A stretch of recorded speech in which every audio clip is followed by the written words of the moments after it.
If you've ever paid for something with your phone, transferred money using an app, or checked your bank statement online, then you're already part of a multi-billion-dollar industry. It's called fintech, and it's changing economies around the world. Fintech is short for financial technology. Seems simple, right? Well, the term fintech includes a huge range of products, technologies, and business models that are changing the financial services industry. It refers to everything from cashless payments to crowdfunding platforms to robo-advisors to virtual currencies. So every time you donate to someone's Kickstarter campaign, that's fintech. Or if you transfer money to someone using Venmo, that's also fintech. And that's just the beginning. Here at a major fintech conference in Amsterdam, hundreds of companies are trying to disrupt the banking and finance industries by changing the way we pay and borrow money.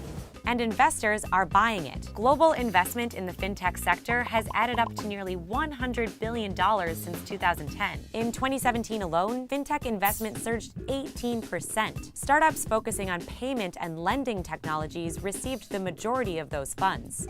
It's not just startups that are getting into fintech. Some of the world's biggest companies, from Apple to Alibaba, are going big on it too. Just think of Apple Pay or Alipay.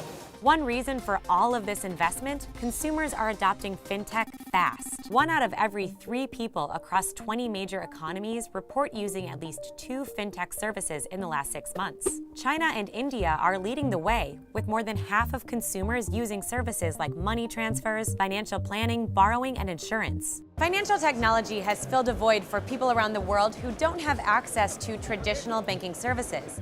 In fact, it's estimated nearly 2 billion people worldwide are without bank accounts. Now, thanks to fintech, all you need is your phone to take out a loan or insurance. Take Kenya, which pioneered a mobile banking system called M-Pesa. Kenyans access their M-Pesa accounts directly on their mobile phones to transfer money, pay bills, or take out loans. Today, an estimated 96% of households in Kenya use M-Pesa. And one study found it has helped lift roughly 2% of Kenyan households out of extreme poverty. The rise of fintech has forced traditional lenders, insurers, and asset managers to embrace new digital technologies. For example, wealth managers now have to compete with robo-advisors, which are automated financial planning services. I mean, talk about rise of the robots, right? Thanks to high-tech algorithms, these services are available 24/7 and can be more affordable than traditional asset managers. That helps explain why some robo-advisors already have billions of dollars under management. Like any growing industry, fintech isn't without risks, and some regulators have struggled to keep up with the fast pace of innovation.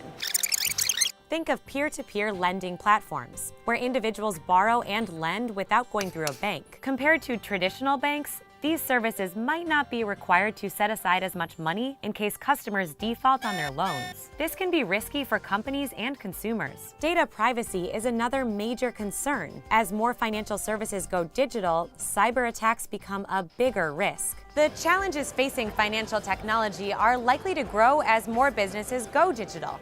But for many of the companies and consumers here, fintech is more than a buzzword. It's a big business opportunity.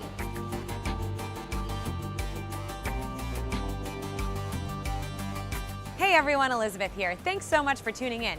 Be sure to check out more of our videos over here, including one about blockchain and another where I talk to a company that's going cashless. Let us know if you have any other ideas for videos in the comment section, and while you're there, subscribe to our channel. See you later.